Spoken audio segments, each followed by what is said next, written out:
Ay na, mga kababayan, nagsorry na yung teacher, naku, teacher ka pa man din, na nagbantang babad during daw niya si Yossi Claire Castro, mga kababayan. Yan yung sinasabi, no? Teacher ka eh. Dapat alam mo lahat ng ginagawa mo. Dapat alam mo lahat ng sinasabi mo. Naka-public post, yung pinost mo. Tapos huwag mong isisisi sa iba kung bakit nag-viral yung video mo. May kasabihan nga, bago magsalita, isipin mo ng mabuti kung tama ba o mali. Diba, mga kababayan? Kasi nagmayabang today, iiyak-iyak ka later. Panoorin nito, mga kababayan.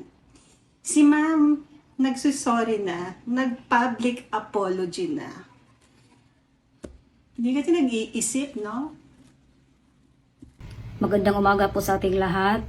So, andito po ako ngayon, si Janet Enriquez. Gusto ko lang po sanang manghingi ng paumanhin po sa inyong lahat sa pinopost ko po na na nag-viral po sa yung post ni Lovely Granada po.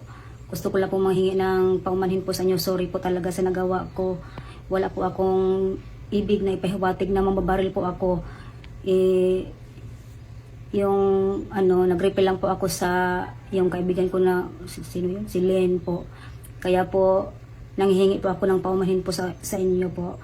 From the bottom of my heart po, sorry po talaga sa nagawa ko. At saka yung yung wag naman po sanang ibabash yung mga anak ko kasi ang dami po kasi nagme-message sa akin at sa mga anak ko na nagbabash po sila. Sana po ay stop na natin po itong inaamin ko po na may kasalanan po ako. Sorry po talaga sa inyong lahat. At saka manghingi po ako ng paumanhin sa inyo na sana po ay mapatawad niyo po ako at stop na natin to ang pambabash po, lalong-lalo na po sa mga kamag-anak ko, sa pamilya ko po na mini-message po nila na DDS shit, DDS supporter ka po, tangina mo, mga ganyan-ganyan po. Sana po ay matapos na po itong lahat-lahat po. Please po, makikiusap po ako sa inyo na please refrain po of sharing that post po. Alam ko po na ang pagkakamali ko po, sana po ay hindi na po nila i-share po kasi po super affected na po ako, pati yung mga pamilya ko. Hindi na po ako nakakatulog at nakakain po. Ang grabe po talaga ang affect ng mental health ko po. Sana po ay mapatawad niyo po ako. Maraming salamat po. Ayan, kasalanan mo yan.